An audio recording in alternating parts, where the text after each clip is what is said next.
صلی علی رسول کریم اما بعد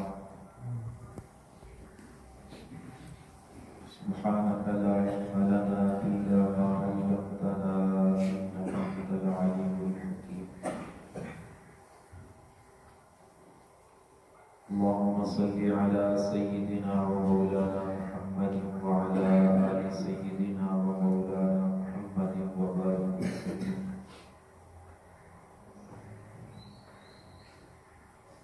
میرے عزیز صحابہ کرام،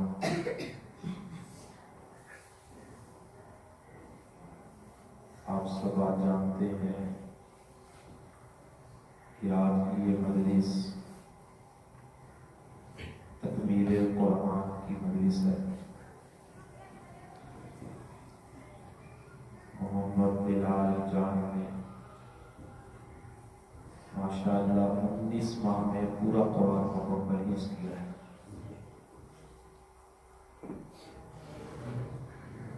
دل بہت خوش ہے، بارگاہ الہی میں شکر ادا کر رہے ہیں، اور اس کے والد کو اور اس کے نانا مجلس میں موجود ہیں، اور بھی جو عزیز و قائل ہیں، سب کو ہم اپنے جامعہ کی طرف سے اس عظیم نعمت پر مبارکباد پیش کرتے ہیں۔ اللہ پاک کے لیے ہمارے لیے اس بچے کو صدقہ جاریہ بنائے۔ یقیناً قرآن کی جو ڈگری ہے، قرآن کی جو دولت ہے، دنیا میں کوئی نعمت اس کا مقابلہ نہیں کر سکتی، کیونکہ قرآن کا ایک ایک حرف، قرآن کی ایک ایک آیت اللہ تعالیٰ کی صفات میں سے ایک صفت ہے۔ میں اکثر اپنے حضرت جی رحمۃ اللہ علیہ کا یہ جملہ اس موقع پہ ضرور بیان کیا کرتا ہوں کہ ساری جنت قرآن کے ایک لفظ کا مقابلہ نہیں کر سکتی، اس لیے کہ جنت مخلوق ہے اور قرآن اللہ کی صفت ہے۔ جیسے اللہ پر فنا نہیں ہے، اسی طرح اللہ کی صفات پر بھی فنا نہیں۔ باقی کائنات کی ہر چیز پہ فنا ہے، ہر مخلوق پہ فنا ہے۔ کل من علیہا فان، ہر چیز فنا ہو جائے گی، صرف باقی کیا رہے گا؟ وَيَبْقَى وَجْهُ رَبِّكَ ذُو الْجَلَالِ وَالْإِكْرَامِ۔ ہر چیز تبدیل ہو جائے گی۔ سائنس آج کچھ کہتی ہے، 10 سال کے بعد کچھ کہتی ہے، قانون بدل گئے، کتابیں بدل گئی۔ آج بچے جو میٹرک کی کتاب پڑھ رہے ہیں، 5 سال کے بعد یہ کتاب نہیں ہوگی، کوئی نئی مارکیٹ میں آ جائے۔ لیکن قرآن کا جو علم، قرآن کا جو لفظ، لا مبدل لکلمات، لا تبدیل لکلمات، اس میں کوئی تبدیلی نہیں۔ جیسے اللہ نے عرش الہی سے، لوح محفوظ سے نازل کیا، یہ قیامت تک ایسے ہی رہے گا۔ پھر اللہ اس قرآن کو اٹھائے، تو قرآن کے علوم میں کوئی تبدیلی نہیں۔ قرآن کی حقانیت کے جتنے بھی دلائل ہیں، ان میں ایک بڑی دلیل یہ بھی ہے کہ پوری دنیا کا قرآن ایک ہے۔ جو قرآن یہاں پر ہے، دنیا کا آخری ملک ناروے ہے، اس سے آگے پانی پانی، دنیا ختم، وہاں بھی یہی قرآن ہے۔ اور دوسرے مذاہب کی جتنی کتابیں ہیں، عیسائی مذہب، یہودی مذہب، ان کی کتابیں ایک نہیں۔ اگر جرمنی کی ایک کتاب ہے تو دوسرے ملک کی دوسری کتاب ہے، کتابوں میں اختلاف ہے، قرآن کے ایک نقطے میں تبدیلی نہیں ہو سکتی۔ جب ایک قرآن کو اعراب لگ رہے تھے تو حجاج بن یوسف اعراب لگا رہا تھا، یہودیوں کا بڑا وفد آیا، اس نے کہا جو تم کہتے ہو منہ سے نکالو، منہ مانگی چیزیں تھے، صرف ایک نقطہ تبدیل کر، ایک نقطہ۔ فَأَبَوْا أَن يُضَيِّفُوهُمَا کی جگہ فَأَتَوْا کر دو۔ اس نے کہا میرے دل کی ضرورت نہیں ہے، میں رب کے کلام کے ایک نقطے کو بھی تبدیل کر دوں، کیونکہ کلام کا واقعہ اس میں یہودیوں کی انسلٹ ہے۔ فَأَبَوْا اس کا معنی انکار ہے، فَأَتَوْا کا معنی دینا ہے، تو فَأَبَوْا والے واقعے میں جو واقعہ بیان ہو رہا ہے اس آیت میں، اس میں ان کی انسلٹ ہے، ان کی ذلت ہے. وہ کہتے ہیں قیامت تک یہ واقعہ بیان ہوگا اور ہم ذلیل ہوتے رہیں گے. تو نقطے کی تبدیلی بھی اس نے گوارا نہیں کہ اس میں میں نہیں کر سکتا. اللہ کا کلام لا تبدیل لکلمات اللہ انا نحن نزلنا الذکر وانا لہ لحافظون. اور کتنی بڑی عظیم بات ہے، اللہ نے اس کتاب کو اتنا آسان کیا ہے کہ چھوٹے چھوٹے بچے اپنے سینے میں قرآن کے 30 پارے 114 سورتیں 6676 آیتیں محفوظ کر رہے ہیں.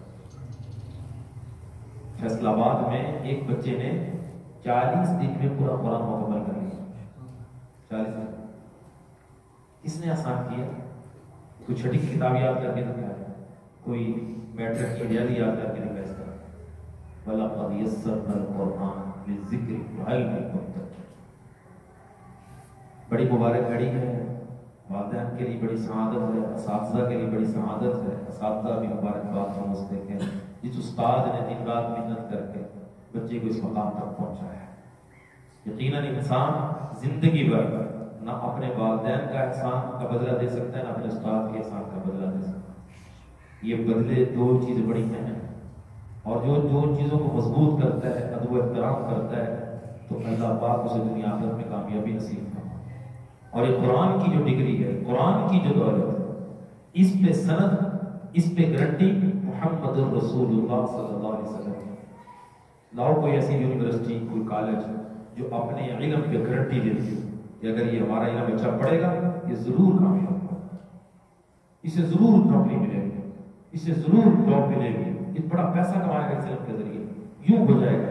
لاؤ یونیورسٹی جو گارنٹی دیتی ہے. کوئی گارنٹی نہیں دے سکتا، لیکن اس بچے کی گارنٹی مدینے سے آتی ہے کہ 10 بندے جہنم میں جا چکے ہوں گے. اللہ ایک حافظ قرآن کو پڑھا کرے، تم 10 بندوں کے نام لو، جہنم سے نکال کر جنت میں بھیج دو. بتاؤ سے بڑی گھٹی. جہنم کا فیصلہ ہو چکا ہے ایک حافظ قرآن کی سفارش پر، حالانکہ ان کے پاس نارمل کچھ نہیں، اتنے بے عمل تھے کہ جہنم میں جانا پڑا. اللہ ایک قرآن والے کی سفارش سے انہیں جنت میں بھیجے. کتنی بڑی گھٹی ہے یہ، کامیابی کی گھٹی. صرف یہ ہے کہ حافظ قرآن کو چاہیے قرآن کے حقوق کا خیال کرے، قرآن کے حلال کو حلال سمجھے اور قرآن کے حرام کو حرام سمجھے. تو اس حافظ قرآن کا کیا مقام ہوگا؟ تو ایک بزرگ فرما رہے تھے، ایک حدیث سے پتہ چل رہا ہے قرآن کہ جنت میں سیڑھیاں ہوں، اور یہ بھی فرمایا انہوں نے کہ جنت میں کوئی عبادت نہیں ہو، جنت میں کوئی عبادت نہیں، بس پنجابی موج میں رہے، بس عبادت نہیں.